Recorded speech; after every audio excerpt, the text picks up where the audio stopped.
এটা ছাড়া আরেকটা কথা বলি, যখন কোনো নায়র আসে সেও কিন্তু একটা প্রস্তুতি নিয়ে আসে যে সে আয়সা কি করবে, কার সম্পর্কে কি বলবে, আবার গিয়ে কি করবে, একটা প্রস্তুতি থাকে। কি কাপড় নিব, কি কাপড় করবো, কি খাবো, এরকমটা থাকে না? এরকমটা থাকে। এখন আমাদের এই যে পূজার আয়োজনের উদ্দেশ্যটা কি? উদ্দেশ্যটা যাতে এরকমটা না হয়, আমার শব্দটা বুঝেন যে আমরা এখানে বসে আছি, এত মিটিং কেন? আমরা কি অনিশ্চিত নাকি নিশ্চিত? আমরা কি কোনো অনিশ্চয়তার মধ্যে থেকে মিটিং করতেছি, নাকি এটাকে সুন্দরভাবে পূজাটাকে উদযাপন করার জন্য মিটিং করতেছি?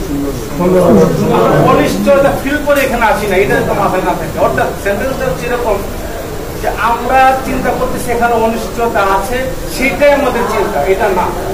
আরো ক্লিয়ার করে বলি, যদি বলি আমার কোনো চিন্তা নাই কেন, এই চিন্তাটাই আমি করতেছি 60 দিনে। সবার এত চিন্তা, আমার কোনো চিন্তা নাই, তাহলে আপনার চিন্তা কোনটা? সবার চিন্তায় আপনার চিন্তা। আমার সবার এত চিন্তাধারা, আমার কোনো চিন্তা নাই, এইটাই আমার চিন্তা, এটা যাতে না হয়।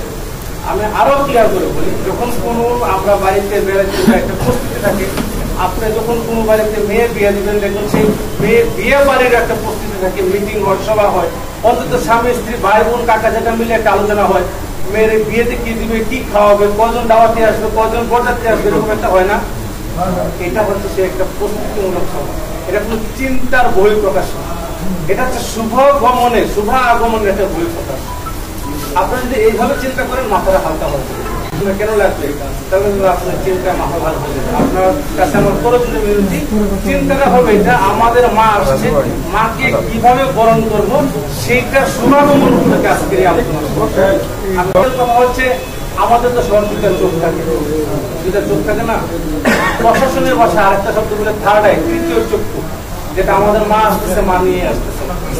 আমরা মন্দিরের নিরাপত্তার জন্য একটা তৃতীয় চক্ষুর ব্যবস্থা আয়োজন করছি, এবং সেটা আপনাদেরকে প্রস্তাব দিচ্ছি। সেই তৃতীয় চক্ষুটাই হচ্ছে সিসি ক্যামেরা। যখন আমরা কমেন্ট করবো সিসি ক্যামেরা দেখতে, কথাটা কেন বুঝতে পারছি কি জন্য আমাদের সিসি ক্যামেরাটা দরকার?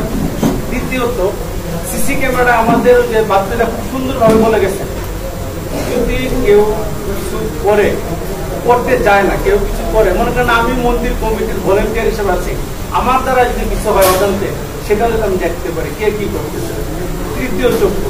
আপনাদের কাছে আমার সবটা অনুরোধ থাকবে, প্রত্যেকের মন্দিরে সিসি ক্যামেরা অবশ্যই ইনস্টল করবেন, ভলেন্টিয়ার থাকতে হবে, এবং যাদেরকে ভলেন্টিয়ার হিসেবে রাখবেন সে তাদের লিস্টটা আমাদের কাছে দিবেন, একটা কার্ড তৈরি করবেন গলায় ঝোলা রাখার জন্য, ব্যবস্থা করবেন।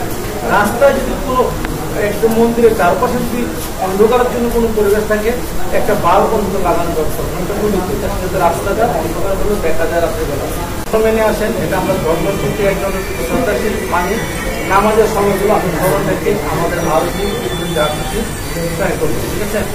ধর্মীয় বান্ধবীর্য বজায় রেখে ধর্মীয় গান, ধর্মীয় আলোচনা, এগুলি আমরা মাইকে অতিরঞ্জিত কোনো গান, যেটাকে এক কথা বলতে গেলে ডিজে বলি, এগুলি আমরা বাজাবো না। কোনো পরিবেশ আমরা না হয় সেটা আপনাদের সহজ যদি এরকমটা হয়, তাহলে কিন্তু আমরা আগে সেই সময়টা অবশ্যই নৈশব্দ হই, আমার আনসার থাকবে, আপনাদেরও ভলেন্টিয়ার থাকতে হবে, নিজেদের দায়িত্বে নিযুক্ত করে রাখতে হবে, ঠিক আছে? অর্থাৎ চলাকালীন সময় যতটুকু রাখতে পূজা চলার পূর্ব মুহূর্তে এখন আমরা প্রতিমা বানাচ্ছি, এখন রং করা করবো, বসে তাকে মাকে সাজানোর সময় আসবে, এই সময়টা আমাদের কারণ তখন কোনো দর্শনার্থীও থাকে না, তখন কোনো 24 ঘন্টার জন্য ডিউটিও তো কোনো পুলিশ বাহিনী বা আনসার বাহিনী নাই, আপনারাই থাকেন। এটাই হচ্ছে আমাদের, এই সময়টা যদি আমরা কাভার করতে পারি, তাহলে এই সময়টা আর সারা পূজার সময়টা আসলে আমাদের আর কোনো সমস্যা হবে বুঝতে পারেন। বা যদি রসিকপুর না আপনি বাড়ির যারা আছেন, তারা একজন রাত্রে শেষ রাত্রে বিশেষ করে 3টা দুইটা রাস্তা তৈরি করবেন, ওয়ানের রাস্তা, একদিকে ঢুকবে আর একদিকে বেরিয়ে আসবে, মাঝে দর্শন করবেন। ব্যাপারটা হচ্ছে অবশ্যই আপনারা আলোচনা করবেন, সেটাতে আমার কোনো মতামত নাই, কিন্তু অতিরঞ্জিত কোনো আলোচনা করেন না, যেটা থেকে আবার বিপদের বা কোনো সমস্যার উদ্ভব হতে পারে।